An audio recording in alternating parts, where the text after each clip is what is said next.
Today, I'm not here alone.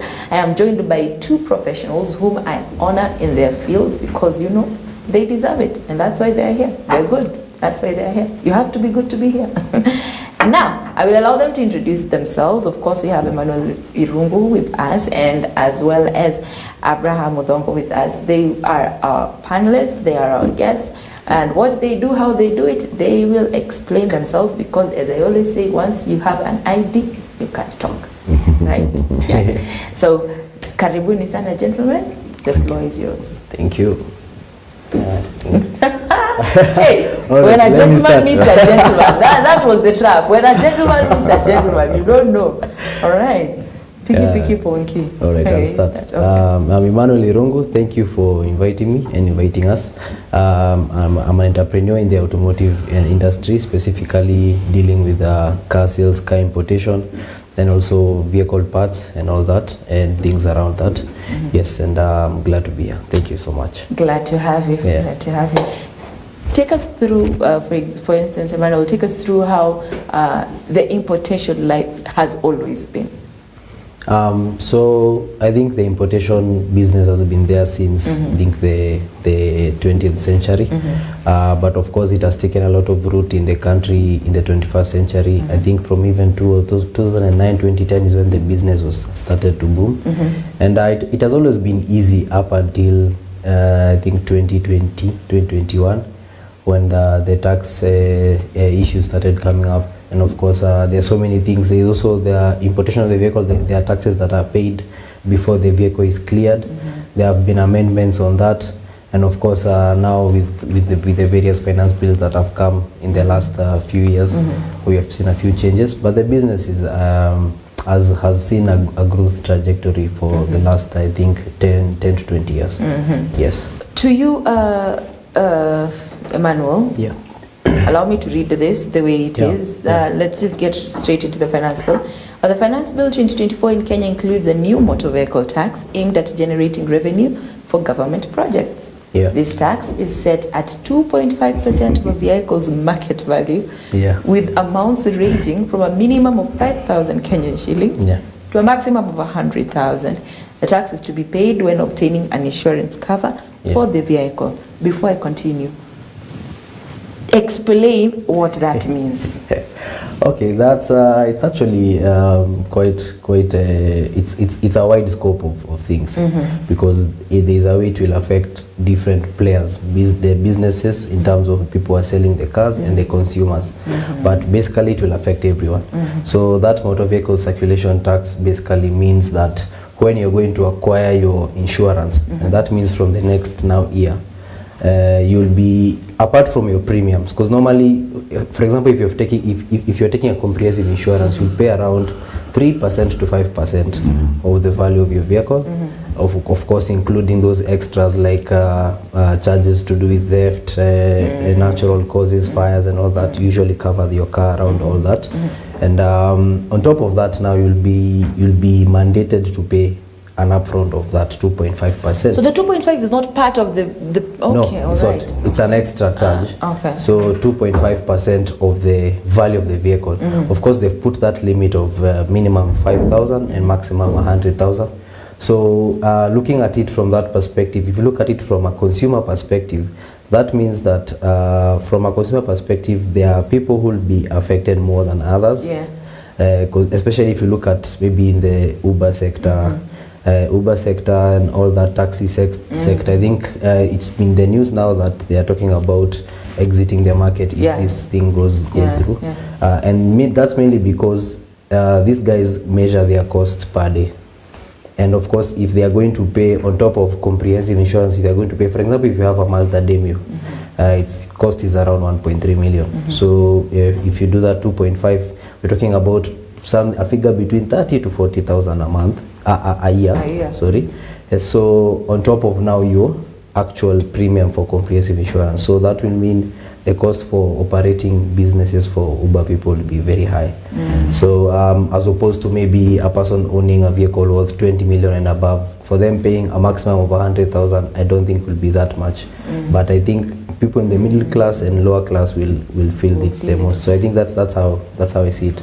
One might argue that this is good in terms of environmental control. Like Kenyans are buying cars every day, and we need to stop Kenyans from buying too many cars. Then we can reduce the traffic jams on the road, and we can reduce the carbon pollution that we are experiencing. What would you say to that? I would say yes, that's a good initiative, but again it will affect the businesses, because you see now for us, most of us have known cars for that's all we know. So if we've sold cars for quite a number of years, so that means the uptake of buying cars will go low again, and also uptake of insurance. Remember, there's also insurance because many people now take the option of not doing comprehensive and doing third party, which is a bit cheaper, which means if you get an accident, you have to dig deeper into your pocket to make sure you repair the car, which most people won't be able to. So again, there's a spectrum of positivity and negativity, mostly on the negative side, but again, I think they just needs to find a balance. With this issue. Let me ask, how is business in other countries as compared to how it will be, that is on the automobile, like on your industry? How is it different from us? How are their taxes? Like, is there a specific country that you can point that is doing so well that we can emulate from in comparison to what we are doing and what we're doing wrong? Okay, so the tax regimes are very different in other countries. I'll use the US and the UK. So US and the UK, when you're buying a car, you have a very easy process, first of all, because they offer you something we call monthly payments directly from 0 mileage. And they offer you something else we call yearly tax payments, which are very minimal. For example, like if I use a vehicle like a Range Rover, in UK you'd pay maybe around £500 per year, because of course if it's depending on the engine rating and all that. Now in Kenya it's different. When you import a Range Rover, you are expected to pay the full amount tax before clearing it in Mombasa. So for example, right now if I use a Range Rover, a 3-litre diesel from 2017, right now the tax is around 6.2 million. Already acquiring that vehicle is around 6 million. So you're talking about the car already, the cost being 12.2. So mind you, that tax already includes 16% VAT, includes IDF, all those things, registration, everything. And then on top of that, when now the vehicle is on the road, now according to this new finance bill, is now you will be taxed an extra for consuming that vehicle on top of it. So the spectrum is a bit different, because already thinking about it in terms of now the consumer and the Kenyans in general, they're looking at it as a double taxation, because already this vehicle has been paid for a very hefty tax to start with, and on top of that now we are supposed to pay income tax on the insurance. So so if you compare those two, you'll see that in those countries like the UK, vehicle acquisition and vehicle maintenance has been made easy, of course, and that movement has become very easy for them. Of course, there are other places where they are taxed more and all that. Actually, even as Abraham was saying, you have to look at it from a very general point of view, in that most of those people have already some services provided for them publicly, so they don't have to pay for a number of things that for us in Kenya have to pay for. On top of that, also pay the extra tax. So I think, again, just as I said when we started, there needs to be a balance in this whole thing. What do you think the government is trying to achieve with this new 2.5% tax? Of course, as they have stated, they're looking to do their projects. I'm thinking roads expansion and so all there's that. no way this is going to come back to you as an industry. As an industry, I don't think so. Maybe for the good of the public, for the good of the government, of course, getting revenue and all that. That's the positive aspect of it. But in terms of us in the business, I don't think there's a direct way that is going to come back to us, unless, of course, you're looking at using the roads and all that, and the amenities that will come, of course, as we hope that they'll come from this. Yes, so if I look at it from the perspective of business, I think we will lose more as we start than we will gain more in the future. Yes. Oh, nice. Yeah, we'll lose more. Okay, nice. Told you. Quote. Yeah, because in fact, if just to add on that, I think if you look at that tax, I think it's almost like a wealth tax. because it's not coming back to the sector. Because like you see, the ones that are specific to sectors are like the fuel levy. That one cannot go anywhere else. That one has to go back to a road. It cannot do, a fuel levy cannot do anything else. Yeah. It can only go back to doing a road. Yeah. So at least when you're paying your petrol, you know we're paying a tax, an indirect tax every time I buy my fuel. Yeah. But at least I know that portion can only go towards doing a road. Yes. So there's some taxes that are ring fenced, but this one, as he's rightly saying, it goes to the top and can do anything. Yeah. It goes to that general pot. Yeah. Nice. Now, what is your thought on this? Actually, I think I'll support his view on the same. I think it's really a mindset issue, because already there are structures to make sure that there's accountability within the government. We have the senators who are actually doing a great job. I've seen a lot of people being brought to account of late by the senators and being asked very hard questions regarding expenditure in the counties and all that. So I think there is hope, and if you look at it positively, there is hope. I think for us as citizens, at the end of the day, we have the mandate to pay taxes. In terms of whether it's been stretched or not, that's a different conversation. But we have the responsibility to pay taxes. The government has responsibility to collect the taxes and make sure that those taxes are able to help us for the public good.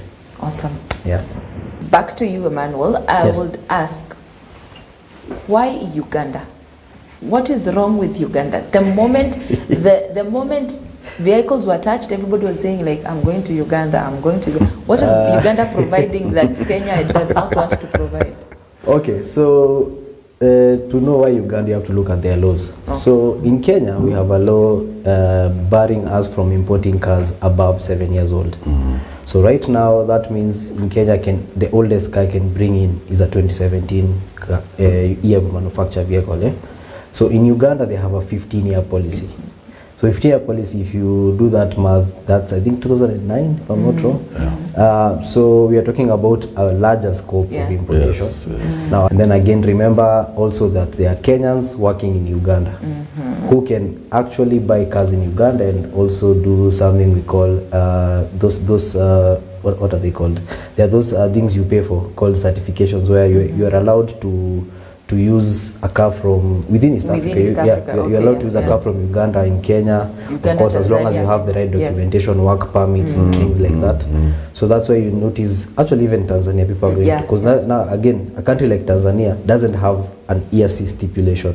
But what they do is, if you're bringing an older vehicle, they usually tweak the taxes to be more because of the emissions and all that. But again, looking at the way the laws are, the Kenyan laws are a bit strict when it comes to importation. Hence that. How is that beneficial? What's the good of having steeper or tighter laws when it comes to your industry, like importation of cars? I think I'd look at it from two ways. One, Kenyans have a huge buying power. If you look at it from that perspective, we already have so many cars on the road. Yes. There is a time when Kenya used to import. It's funny, but it's true. There's a time when, before the COVID, we used to have 10,000 cars coming in Kenya every month. So that's a number like 120,000 in a year. And Kenyans are complaining you don't have money, guys. You guys. So that number, of course, because of the taxes that were introduced later on, has reduced to around 6,000 now every month. So Kenyans have a huge buying power. Now think about it this way: if you expand that to from 7 years to 15 years, that means more Kenyans have buying power.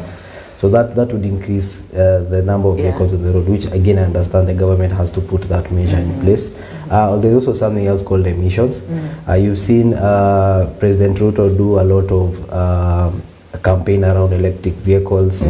Even in the new the finance bill 2024, there's a value added tax on electric buses. I think also on electric bicycles and all that. So there's a push towards electrifying the automotive industry, which again I think will take time, but I think it's all in the quest to try and reduce the emission levels in the country. So again, that's why that, because again, if you have a car 7 years old, it's still not very old, too old enough to be able to have a certain number of emissions. There's a way they classify them: Euro 6, Euro 5, Euro 4, all the way downwards. So the Kenyan right now, most cars we import are Euro 6, meaning they have a very low level of carbon emission. So I think those are the two issues why we have such strict laws. Awesome. Yeah. Back to you. There's a clause I started reading. Let me finish it, and then I'll ask you a question about it. Insurance companies will be responsible for collecting and remitting this tax within 5 working days. Yes. Sorry. Insurance companies will be responsible for collecting and remitting this tax within 5 working days after issuing an insurance policy. Non-compliance by insurers will result in penalties amounting to 50% of the uncollected tax plus the actual uncollected amount. Exemptions to this tax include ambulances, vehicles owned by governmental bodies like the Kenya Defence Forces, National Police Service, and those owned by individuals protected under the Privilege Act. Yeah. My question comes back to the 50%. The non-compliance by insurance, that is the 50%. The insurance companies will be responsible for collecting and remitting the tax within 5. When we say non-compliance by insurers, Yes. are we talking about the we're talking about the insurance companies, right? Yes. What if I, the buyer, I'm not willing to pay whatever you're selling? I'm not willing to buy whatever you're selling. What happens? See, now that I don't think we have a choice, as he said, because really, then that means you won't be able to insure your car. Yes. Because really, it will be part of the charge. You have to pay it. So of course the government is coming for the money from the insurer. Yes. But now at the same time, the reasons why I say business is interesting, I want to keep my customers. Yes. I want to maintain, to sustain my customers. My customers are complaining the money I am charging them is too much. Yes. So they are willing to give me this. For example, they're willing to give me 200, but if I add what I'm supposed to be getting, the insurance I'm supposed to offer them, and plus what the government is giving, I cannot even give them anything less than 700 shillings. And my clients are like, no, we have 200, if you don't want, we're out. What happens to such an insurer? So what happens to the insurers in general is, I know, of course, if this passes, most insurers will lose businesses. And of course, business in terms of, because people really need their cars. Again, you bought a car because you need mobility. So at the end of the day, as I said even earlier, is people will go down from comprehensive insurance to something called the third party. Because the third party, I think, per car is usually around 5,000, 7,000, sometimes even up to around 10, 12, depending on the car you're insuring. So people will have that particular drawdown so that they can be able to reduce their premiums. Because again, as Abraham was talking about it, we don't really have a choice. It's something we have to pay, because for you to insure that car, that's like a prerequisite to it. You as a car dealer, are you the one who suggests the right insurance or the right insurance for such a car? Ama you just bring your car and you're like, that is your car, insurance is on you, I did my part.